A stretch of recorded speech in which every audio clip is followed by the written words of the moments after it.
Nós vamos conversar com o professor Luiz Henrique Lopes dos Santos, que é professor do Departamento de Filosofia da Universidade de São Paulo e é também coordenador da área de Humanidades da Fundação de Amparo à Pesquisa de São Paulo, a FAPESP. Luiz, a sua formação se dá principalmente no contexto dos anos 70, que é um período de consolidação da investigação e do debate sobre lógica no Brasil. Você passa pela USP, passa pela Unicamp, né? A gente podia começar com você apresentando um pouquinho qual é esse contexto de debate daquele período. Bom, de alguma maneira, a grande influência no final dos anos 60 no departamento de filosofia era a filosofia francesa. O departamento foi constituído, como toda a faculdade de filosofia da USP, foi constituído a partir de uma missão francesa que deixou um legado importante. E nós sabemos que a tradição analítica, a vertente analítica do pensamento filosófico, ela custou entrar na França. E no final dos anos 60, o que havia na França de pensamento filosófico dominante era, de um lado, a vertente fenomenológica, Merleau-Ponty, Sartre, etc., e, de outro lado, um peso importante na história da filosofia, os filósofos clássicos, filosofia antiga, moderna. E a tradição analítica era representada por alguns poucos.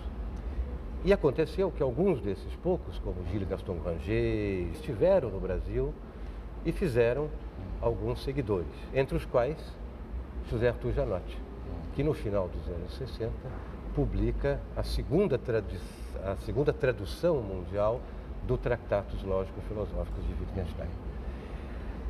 No começo dos anos 70, volta de Berkeley, de um pós-doutorado em Berkeley, Oswaldo Porchat, que volta imbuído desses interesses característicos da tradição analítica, articulada em torno da lógica e da filosofia da linguagem. E a partir daí, então, que se desencadeia um processo que, passando pela constituição do Centro de Lógica em Campinas, né, o Centro de Lógica e Epistemologia em Campinas, vai resultar num módulo bastante importante de filosofia analítica e lógica e filosofia da linguagem no Brasil. Você participou da criação do Centro de Lógica e Epistemologia da Unicamp, junto com o Porchat também, né? Que desempenhou um papel importante naquele contexto, né? Foi muito importante, porque até 1975, até meados dos anos 70, você tinha no Brasil ilhas, né? Você tinha ilhas importantes, você tinha uma ilha em Porto Alegre, uma ilha em Minas, uma ilha em São Paulo, uma ilha no Rio de Janeiro, mas completamente desarticulada. O Centro de Lógica, né, em virtude da sua missão, a missão que foi conferida ao Centro de Lógica na Unicamp, de interdisciplinaridade, de trabalho colaborativo, obteve recursos da Unicamp para promover um intercâmbio importante, né, para promover colóquios nacionais e internacionais, e o que propiciou a constituição de uma comunidade da filosofia brasileira. Eu digo que o Centro de Lógica desencadeou a organização de uma comunidade sistemática da filosofia brasileira. Né? E, como era um centro de lógica e epistemologia, isso estimulou que a lógica e a filosofia da linguagem se constituíssem como temas importantes dessa nova comunidade organizada. E esse é o centro irradiador que vai, de alguma maneira, determinar os desdobramentos desses debates sobre lógica e linguagem nos anos 80. Exatamente. 90. E a partir daí você tem a formação de alunos, aí você tem realmente um grupo importante. Né? Quando eu comecei a fazer filosofia da lógica, que é realmente o viés que eu tenho na filosofia da linguagem, eu não tinha interlocutores. Basicamente, havia pouca gente que fazia doutorado nessa área, enfim. Em 10 anos a situação muda assim, substancialmente. Bom, você falou da tradução do Tratatus pelo Janotti, né? Mas o seu trabalho de pesquisa, que vira o seu doutorado depois, é sobre Frege, né? Foi. Nesse contexto todo, por que a opção pela obra do Frege? Quer dizer, como que esse seu projeto especificamente se situa naquele contexto de debates? O que aconteceu é que quando Porchat voltou de Berkeley, né, ele deu um curso de lógica. E ele deu um curso de lógica nos padrões de Berkeley, né? numa faculdade onde nunca se tinha dado um curso de lógica por um lógico. Quem dava lógica, aquela lógica básica, era Janotti, que não era lógico. Quem sabia lógica, enfim, para dar um curso inicial, etc., mas não era lógico. Porchat chegou, deu um curso fortíssimo e eu gostei muito. Né? E procurei Porchat e disse para ele que eu estava hesitante até então sobre para que linha da filosofia eu iria na pós-graduação, mas que eu tinha resolvido então fazer filosofia da lógica. Né? E o meu viés na filosofia da linguagem é a filosofia da lógica. Aí o Porchat disse, então, por que você então não estuda quem inventou isso, a filosofia da lógica moderna, contemporânea? Porque você não estuda Frege. E eu, então, nunca tinha lido Frege, né? Tinha lido os artigos básicos, sentido e referência, etc., mas nunca tinha lido assim, sistematicamente. Eu fui ler e me apaixonei. E eu disse, poxa, quero fazer o meu doutorado sobre Frege, porque eu quero entender como é que se dá a passagem da lógica aristotélica, que durou 2.500 anos, a lógica que Kant dizia que não tinha mais o que fazer, não tinha o que aumentar, já estava tudo feito, como é que, em um certo momento, e é uma coisa curiosa, porque a lógica nasce, parece que instantaneamente, com Aristóteles, sem processo lento e contínuo de maturação, e a lógica é revolucionada no final do século XIX, também quase instantaneamente, por Frege, sem um processo longo de maturação. E eu me perguntava o que aconteceu naquele momento para essa reviravolta tão importante que é a constituição da lógica matemática. Aí a gente toca num tema importante para explorar com cuidado, porque você cita os 2.500 anos de tradição da lógica aristotélica e a revisão dessa lógica, a construção de uma nova lógica a partir do Frege é um marco na história da filosofia, na medida em que aquilo que parecia um núcleo mais sólido, mais intocável do debate filosófico, de repente sofre uma reviravolta extrema, né? Então, queria pedir para você tentar caracterizar em linhas gerais, essa contraposição, quer dizer, o que há de novo nessa lógica fregiana, o que ele traz para o debate, como é que ela vai se relacionar com essa lógica aristotélica? Então, esse é exatamente o tema da minha tese. Né? A minha tese de doutorado, que eu apresentei em 1981 sobre Frege, tinha como um dos seus objetivos entender o que aconteceu nessa mudança, quer dizer, o que mudou de fato. Né? Para resumir o que eu acho, desde o início a lógica se vale de um postulado metodológico, vamos dizer assim. A lógica precisa identificar as formas lógicas das proposições. Por quê? Porque ela estuda propriedades e relações que as proposições possuem em virtude apenas da sua forma lógica. O que Aristóteles nos diz, já no Tratado da Interpretação? Cuidado! O que parece ser a forma gramatical de uma proposição, nem sempre é a sua forma lógica. A tarefa fundamental da lógica é identificar por detrás das formas gramaticais das proposições as suas verdadeiras formas lógicas. Dada essa identificação, a formulação das leis lógicas é quase uma trivialidade. O que é substancial, o que caracteriza substancialmente uma teoria lógica é a maneira como ela descreve as formas lógicas das proposições, independentemente do que parece ser essa forma lógica, se eu me ativer à aparência das suas formas gramaticais. Como é que eu caracterizei na minha tese a passagem da lógica tradicional para a lógica matemática, tal como constituída por Frege?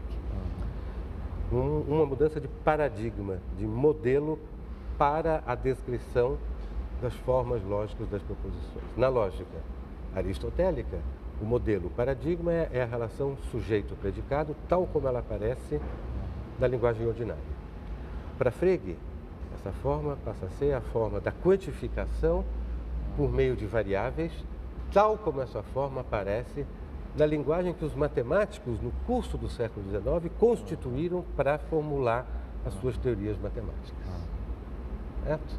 Então, essa mudança de paradigma, aí eu examino, ela gera um novo conceito lógico, é o conceito de função proposicional, uma nova teoria da quantificação, isso é, uma nova teoria das proposições universais particulares existenciais, e a partir daí se constitui o que nós chamamos hoje de lógica matemática, E como tentativa para constituir uma semântica para as linguagens da lógica matemática, Frege, então, introduz os seus principais conceitos de filosofia da lógica e filosofia da linguagem. Então, esse seria o percurso. Então, nessa leitura que você apresenta, no núcleo do debate, está um debate sobre a forma da proposição. Sobre a forma lógica, né? Qual é a forma lógica das proposições que descrevem o mundo, que pretendem descrever o mundo. De alguma maneira, a filosofia que se faz de Aristóteles até o século XIX partia do pressuposto que a estrutura sujeito-predicado e toda a lógica aristotélica era dada como uma descrição dessa estrutura básica da linguagem, de toda a argumentação. Acho que o importante é caracterizar de que maneira que a revisão proposta pelo Frege dessa estrutura lógica da proposição vai afetar o conjunto do discurso filosófico, da investigação filosófica. Quer dizer, qual é o impacto dessa revisão fregiana, de um lado para a lógica, de outro para aquilo que se constrói a partir dela no discurso filosófico? Bom, para a lógica é inquestionável, para a lógica é evidente, né? Você, até Frege, você tem uma lógica aristotélica, mas é curioso, você tem a ideia de uma teoria do silogismo e você nunca testa, até o final do século XIX, você nunca testa essa ideia, por exemplo, aplicando essa teoria do silogismo para dar conta, por exemplo, das teorias geométricas, que são teorias axiomáticas e que se dão, digamos, por demonstrações lógicas. Né? O que acontece com a lógica matemática é que a lógica matemática ela fornece instrumentos para você dar conta de teorias que se constituem logicamente, como as teorias matemáticas, as teorias físicas.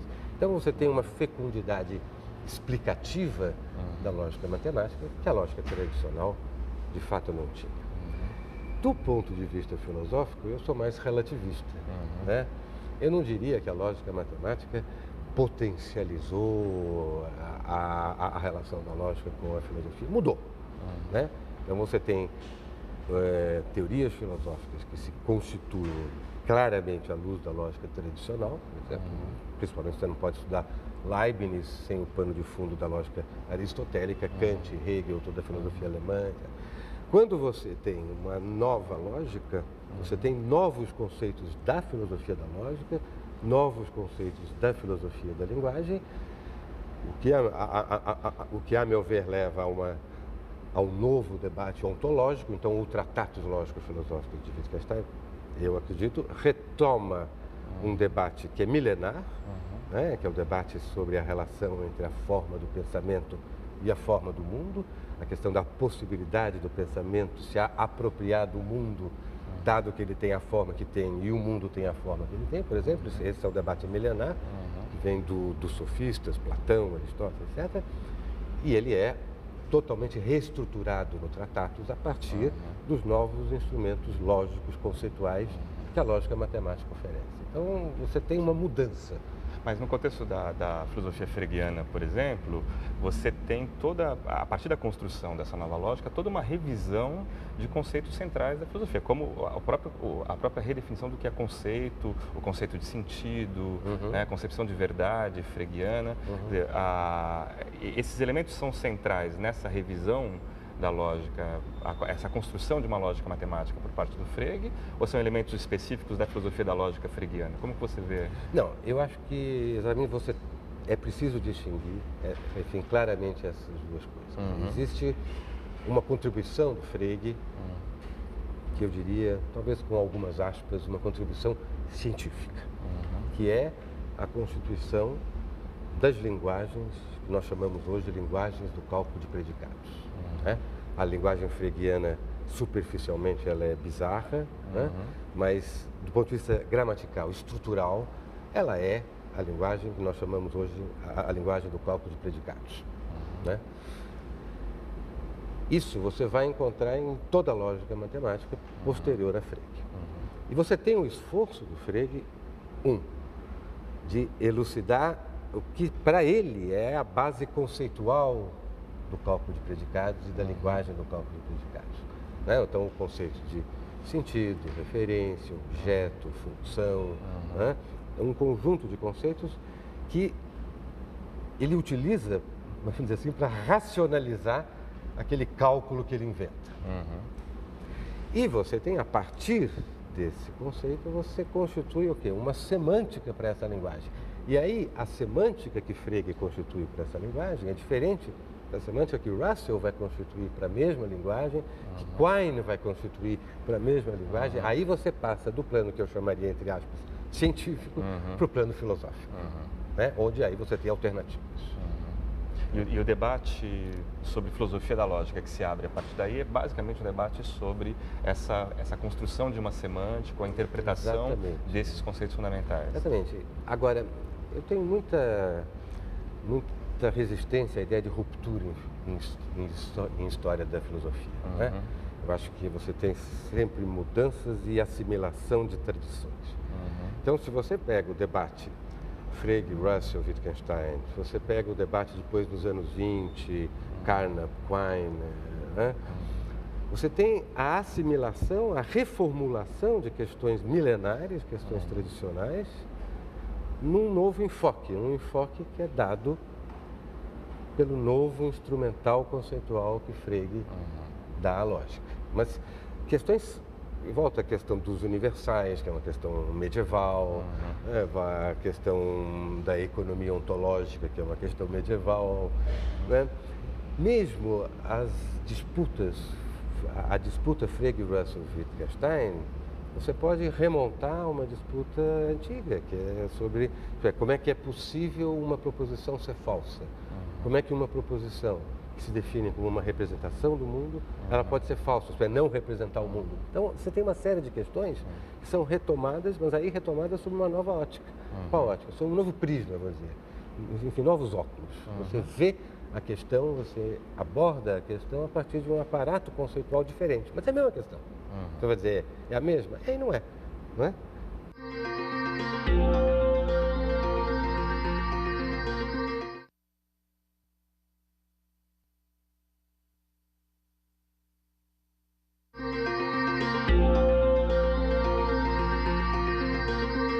Agora, eu tenho muita resistência à ideia de ruptura em história da filosofia. Né? Eu acho que você tem sempre mudanças e assimilação de tradições. Então, se você pega o debate Frege, Russell, Wittgenstein, se você pega o debate depois dos anos 20, Carnap, Quine, né? Você tem a assimilação, a reformulação de questões milenárias, questões tradicionais, num novo enfoque. Luiz, você caracteriza o Tratatus como uma obra que está situada na confluência de duas grandes tradições filosóficas. De um lado, uma tradição lógica que remontaria a Parmênides, né? De outro lado, uma tradição crítica que tem como grande referência o Kant. De que maneira que isso apareceria nessa obra? Então, veja bem, o que eu chamo essa tradição lógica? Né? Assim, de uma maneira bastante simples, é a ideia de que eu posso derivar conclusões sobre a estrutura essencial da realidade a partir de uma reflexão sobre a estrutura essencial do pensamento, que seria, por definição, uma reflexão lógica. Né? O que é a tradição crítica? A tradição crítica, né, de que Kant é o maior representante, é marcada pela ideia, né, de que é tarefa da filosofia medir o grau de validade das suas próprias pretensões, das suas próprias pretensões de conhecimento. Quais são as pretensões de conhecimento da filosofia? É caracterizar a estrutura essencial da realidade, os fundamentos absolutos do mundo, da ação humana, é tudo que tem a ver com o essencial, com o absoluto e assim por diante. Qual é o projeto do Tratatus? O projeto do Tratatus é um projeto crítico, medir, né, o grau de legitimidade das pretensões de conhecimento da filosofia, a partir de uma reflexão sobre a estrutura essencial do pensamento e da linguagem. Isso é, qual é a questão do Tratatus? Dado que o pensamento e a linguagem têm tal e tal estrutura lógica essencial, o que é possível conhecer? E dado o que é possível conhecer, é possível para a filosofia conhecer o que ela pretende conhecer? Esse seria o projeto do Tratatus. E é assim que eu situo o Tratatus, né, na história da filosofia.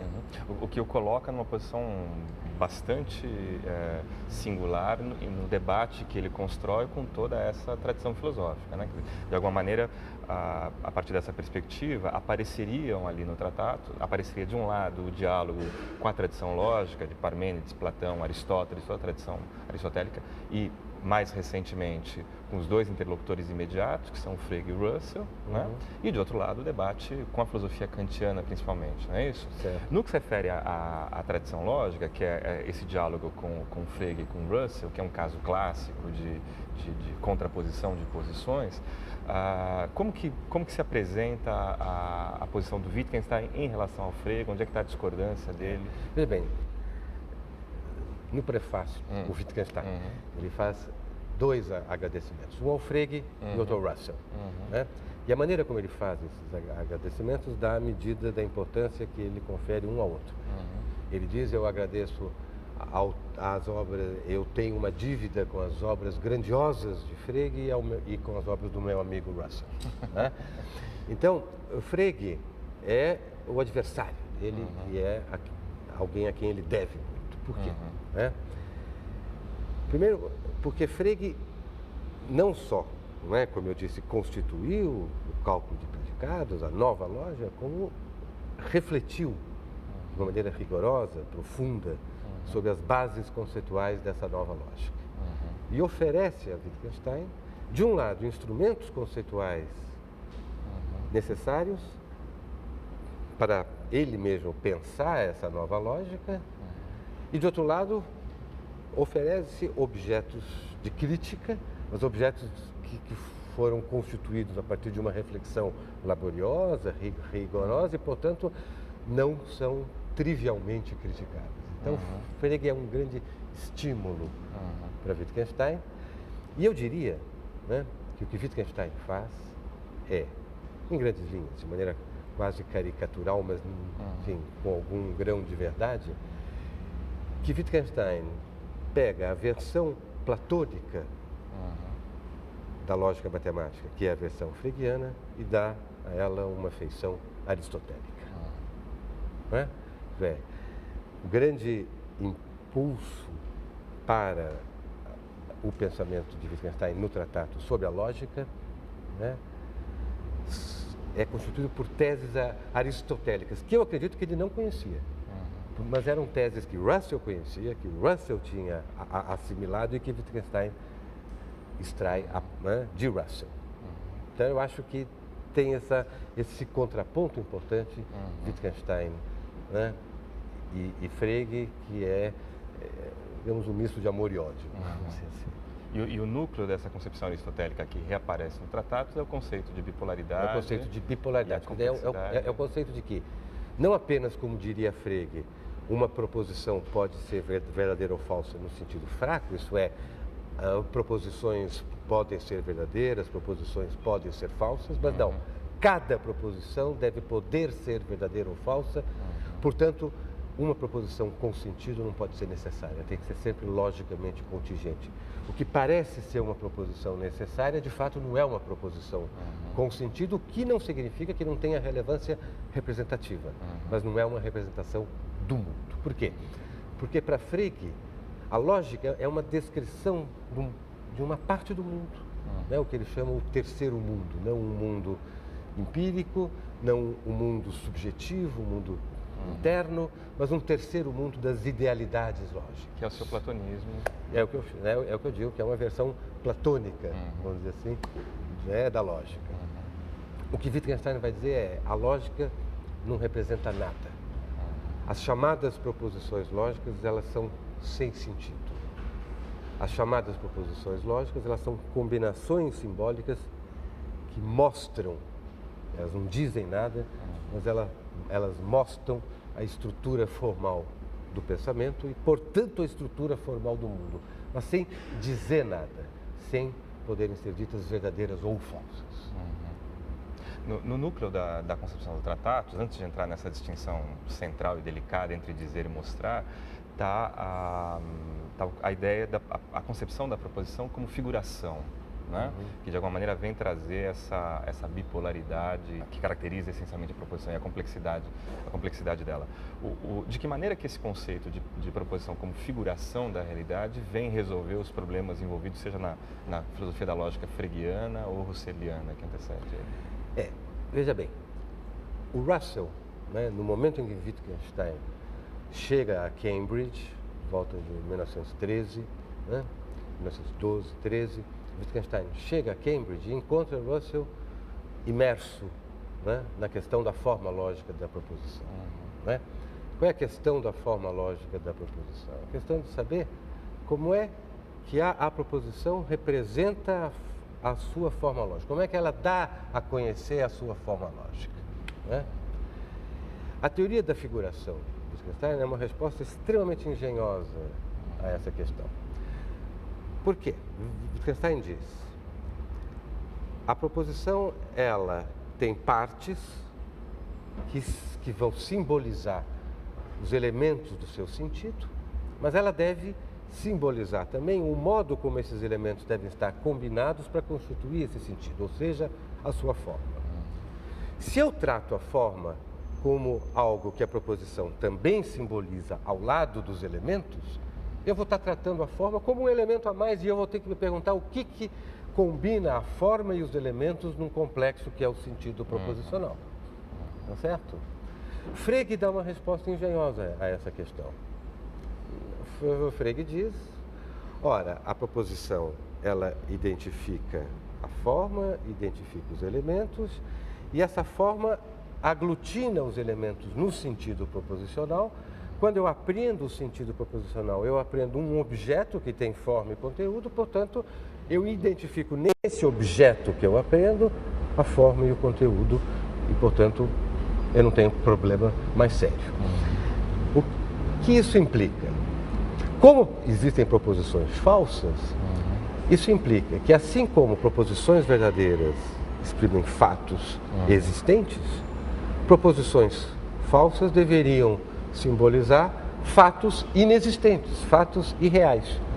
Portanto, eu teria o domínio dos fatos possíveis, que teriam cada um deles a sua autonomia e a sua cidadania ontológica, e alguns desses fatos possíveis seriam reais e outros seriam irreais.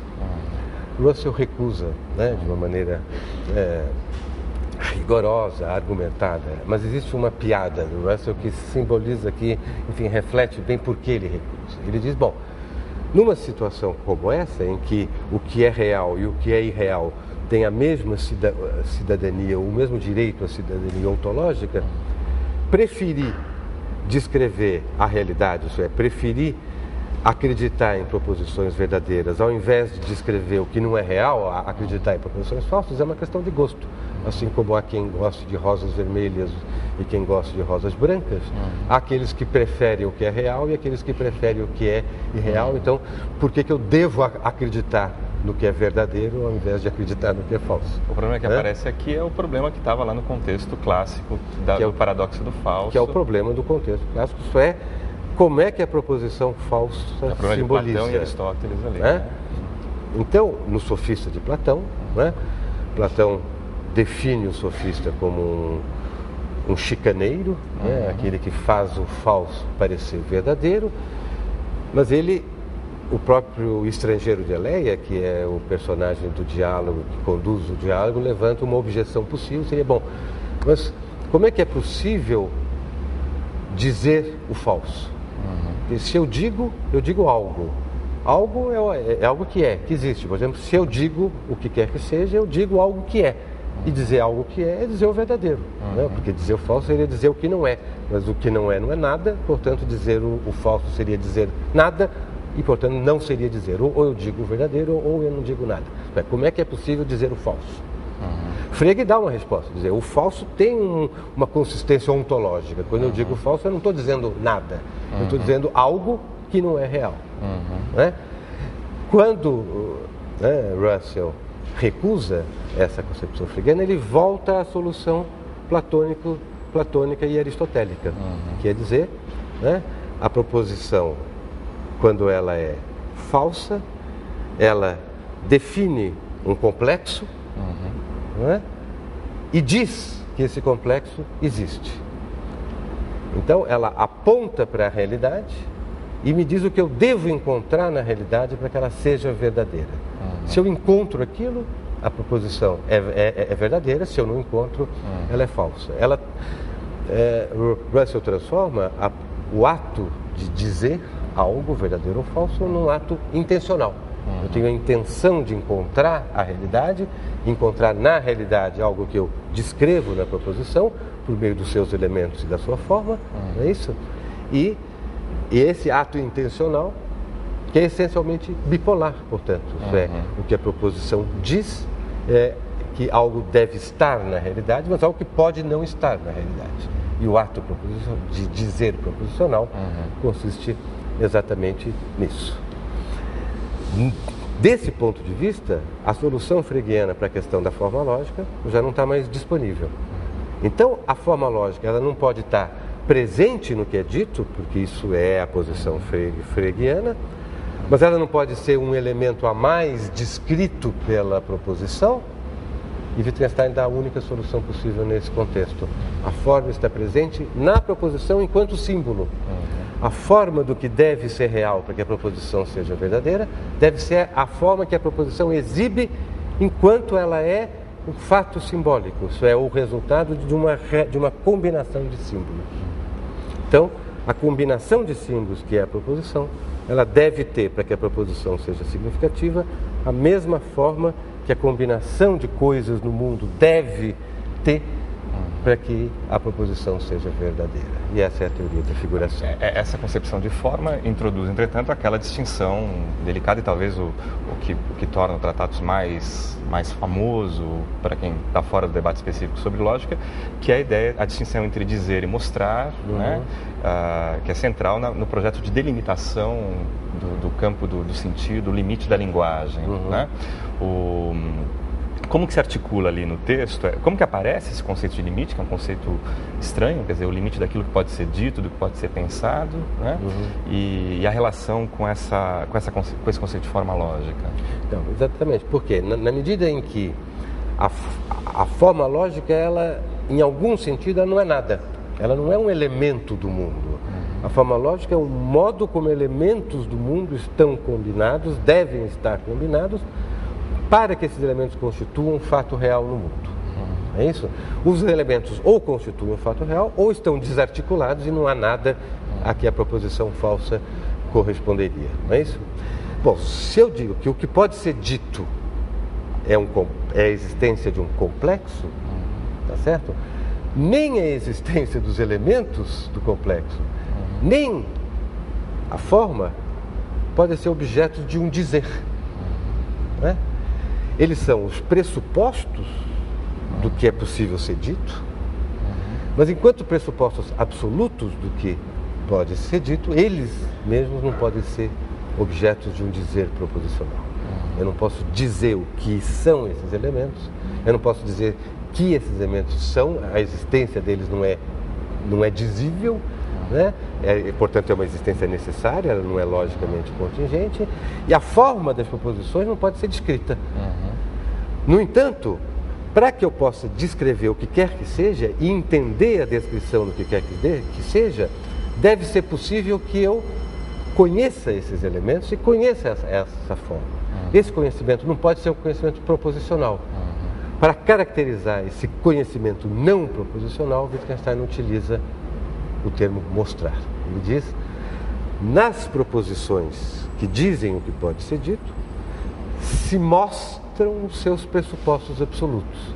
São os elementos últimos, simples, de todos os fatos e as formas lógicas dos fatos possíveis que se constituem desses elementos. E aí surgiu esse algo estranho que é, bom, há algo que não pode ser dito, que não pode ser pensado, na medida em que pensamento é também proposicional, mas que é pressuposto à própria linguagem, à própria figuração. E que se dá ao pensamento, mas não no modo proposicional. Se dá como os pressupostos últimos, comuns ao pensamento e ao mundo. Quando Wittgenstein faz isso no tratado, ele resolve, somente sob a condição de de que os seus pressupostos são válidos, ele resolve a milenar questão da harmonia formal entre pensamento e realidade. Não é isso? Porque ele diz, bom, não faz sentido perguntar se a forma do pensamento é adequada ou não à forma do mundo, porque ela é a mesma forma. E se não fosse, não haveria pensamento, e não haveria pensamento do mundo. É condição de possibilidade do pensamento do mundo que o pensamento compartilhe a sua forma com o próprio mundo. Portanto, dado isso, a questão da harmonia formal entre pensamento e mundo se resolve trivialmente. Essa é a ideia do tratado. E esse é o contexto também que aparece a afirmação específica no que se refere à ética, de que, por exemplo, a ética se situa para além do limite do sentido, do discurso também. possível. E aí, bom, não é uma posição indiscutível, mas é a minha posição sobre tratados. Wittgenstein, ele se insere também numa longa tradição que eu chamo que é a tradição do misticismo racional. Isso é a ideia de que você, na busca racional, argumentada, na busca racional dos pressupostos absolutos do mundo e da ação humana, você vai encontrar a ideia de que o mundo tem fundamentos absolutos. Esses fundamentos absolutos, eles estão, em algum sentido, fora do mundo, mas não no sentido de estarem num outro mundo, mas de serem o que Wittgenstein chama o limite do mundo, é o suporte, o andaime absoluto do mundo contingente, né, que define o espaço de manobra da contingência. Né?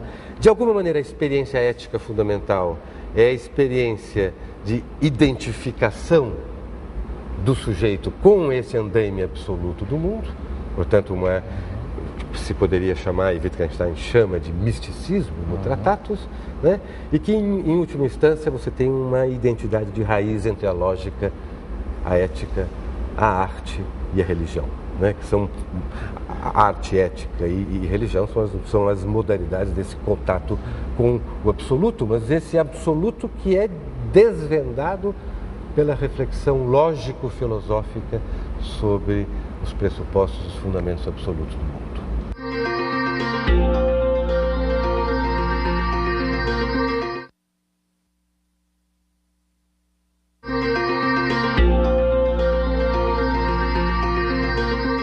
De alguma maneira, a experiência ética fundamental é a experiência de identificação do sujeito com esse andaime absoluto do mundo, portanto, se poderia chamar, e Wittgenstein chama de misticismo no Tratatus, né?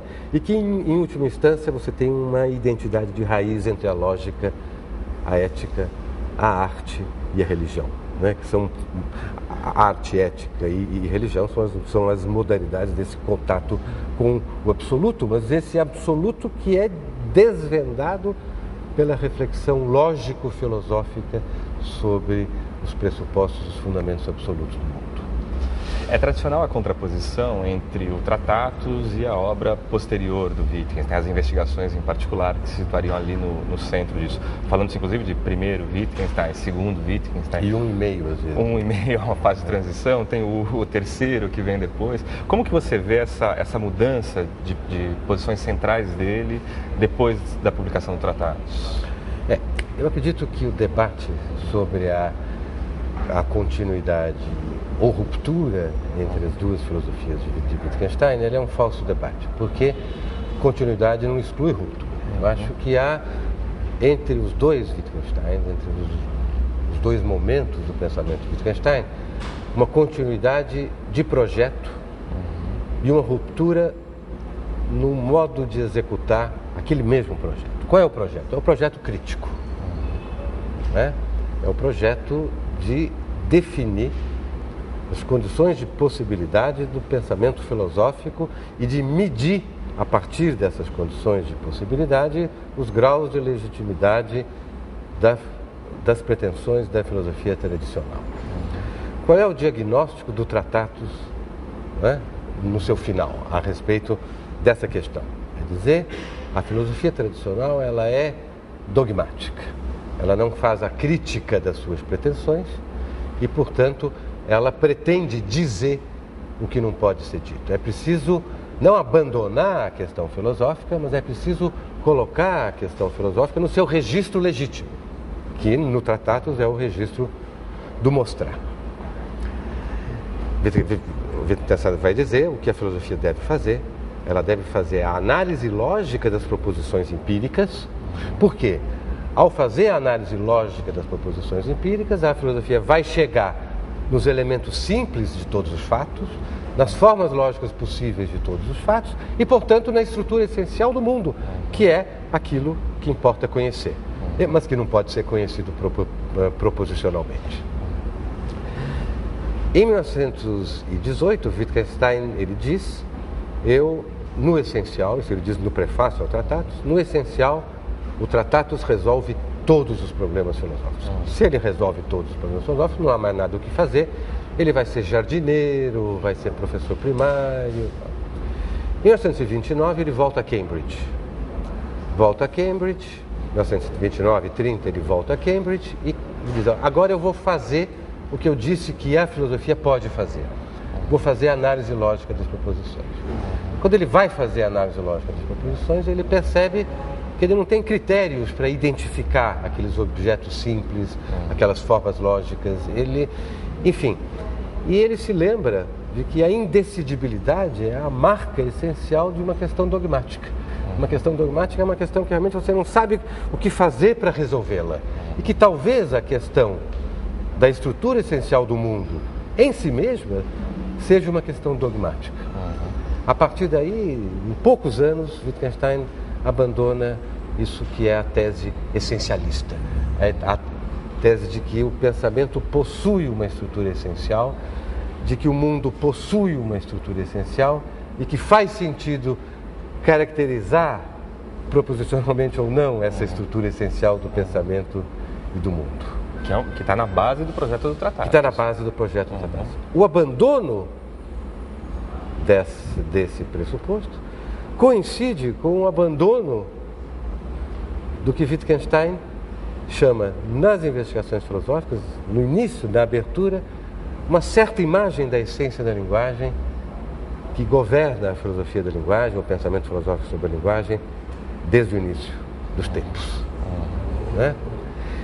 De fato, eu digo coincide, mas não é uma coincidência. Por quê? Porque Wittgenstein percebe que essa imagem da essência da linguagem, levada às últimas consequências, como ele fez no Tratatus, leva necessariamente, né, ao dogmatismo, ao essencialismo e a tudo aquilo que ele agora, né, em 1930, percebe que são as raízes do fracasso do Tratatus.